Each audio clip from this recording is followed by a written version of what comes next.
Free agency is a big test for teams all over the league trying to piece together their rosters heading into the following season. Very curious to see what the Texans do the remainder of this offseason and the draft to try to protect C.J. Stroud.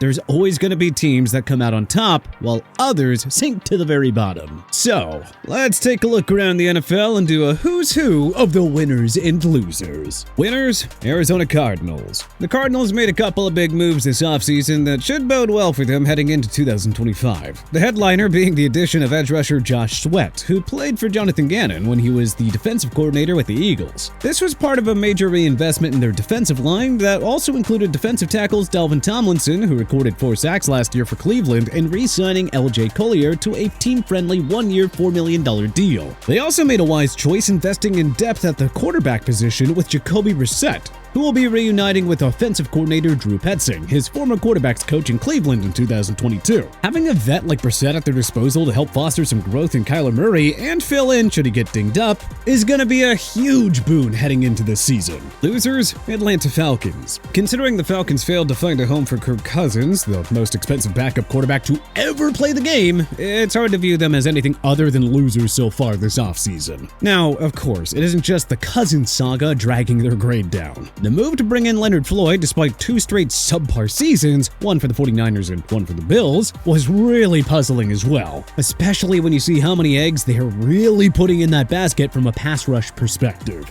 Same with linebacker Divine Diablo, who they signed away from the Raiders. In 2024, he earned a 59.6 run defense grade from PFF, recording 17 stops and 7 missed tackles, while also allowing a 103.4 passer rating when targeted in coverage. Yeah, not exactly a world beater. The best move that Atlanta made was bringing in cornerback Mike Hughes, who is coming off one of his best years as a pro on a very flexible deal. But all things considered, this is not shaping up to be a good offseason for Atlanta. Winners, Washington Commanders. The Commanders wasted no time making major moves this offseason. While the biggest splashes, landing Laramie Tunsil, one of the league's premier left tackles, to anchor an offensive line that desperately needed stability, and wide receiver Deebo Samuel came in via trade. They've also been wheeling and dealing on the free agent market as well. In addition to re-signing Bobby Wagner, who even at 34 was a beast for them last season, Washington also brought in defensive linemen Dietrich Wise Jr. and Javon Kinlaw, who should be major value adds. Washington clearly has a plan, and with a franchise quarterback in place and a roster significantly improved from last season, they are positioning themselves to be a real factor in 2025. Losers, Seattle Seahawks. It's hard to look at what Seattle did this offseason and feel anything other than confused. Sam Darnold for 3 years and $100.5 million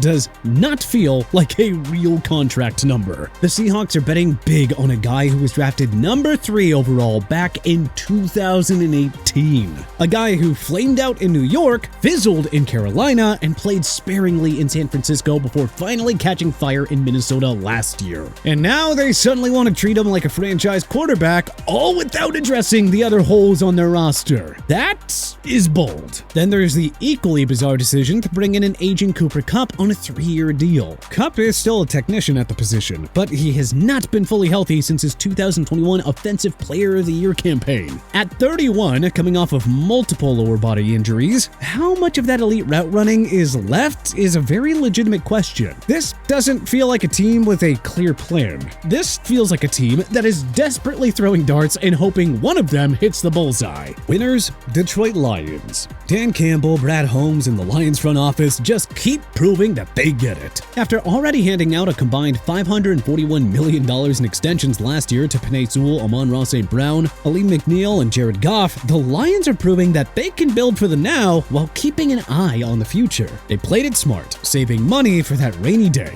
and made some rather strategic moves in the process. Perhaps none more so than landing DJ Reed on a team-friendly deal that many in the media just could not believe. Contract aside, this move instantly upgrades their secondary in a way that they desperately needed. On the offensive side of the ball, they were a little bit more quiet. But considering how impressive that group was last year, status quo is a good thing. And re-signing Tim Patrick to a low-cost deal should pay huge dividends, as he was really starting to come alive in this Lions offense. Losers, San Francisco 49ers. The 49ers still have Kyle Shanahan and are continuing to play hardball with Brock Purdy on that rookie deal. But people around the league are now starting to wonder if they still have enough high-end talent to be a problem in the NFC. Because, man, this roster took a beating this offseason. They shipped Deebo Samuel to Washington, which, fine, tough cap decisions had to be made. And it seemed like the two sides were really growing apart anyways. But then they watched key pieces like Dre Greenlaw, Aaron Banks, Talanoa Hufanga, Charvarius Ward, Javon Hargrave, Leonard Floyd, and Malik Collins all walk out the door with almost nothing in the way of replacements. That's not just a few losses, that's core talent at multiple positions just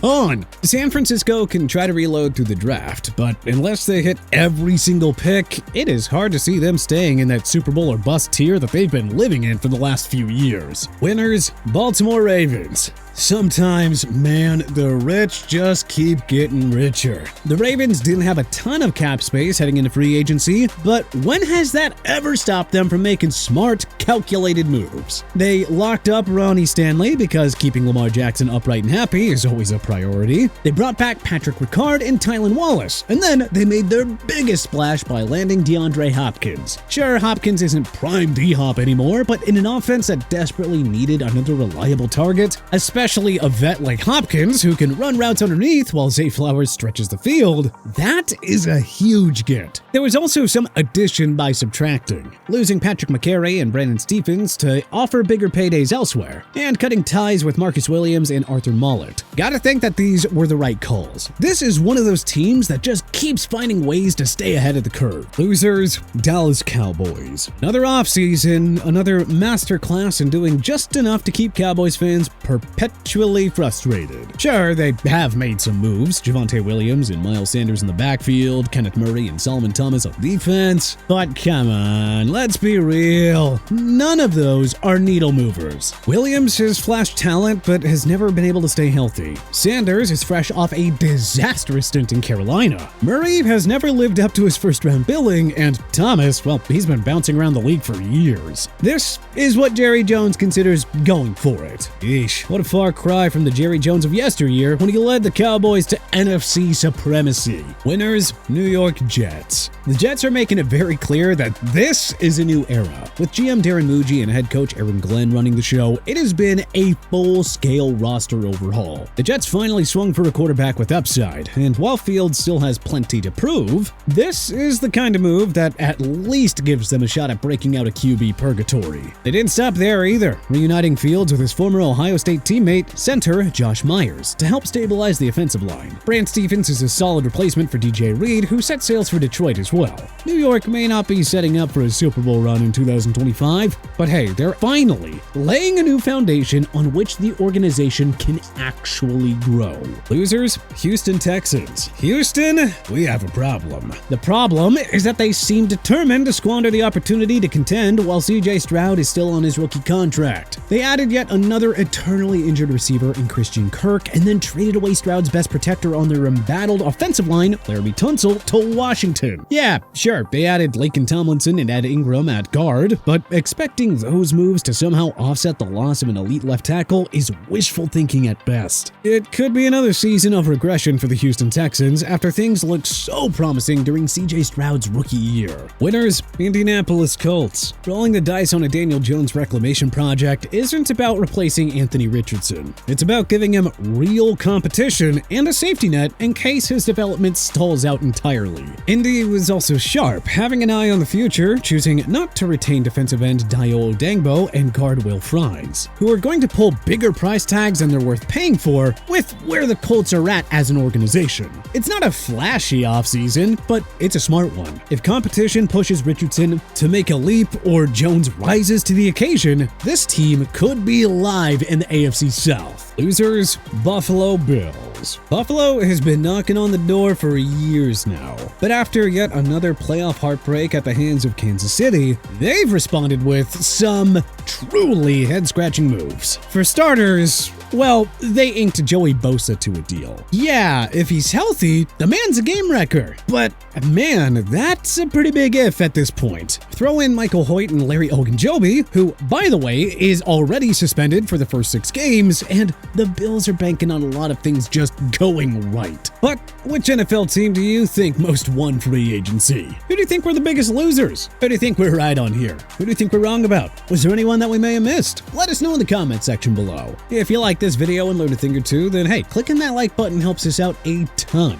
And you know, we really appreciate it. If this is your first time coming around to TPS though, subscribing is a great idea because we put out videos like this every single day. But as always, thanks for watching and we'll see you guys next time.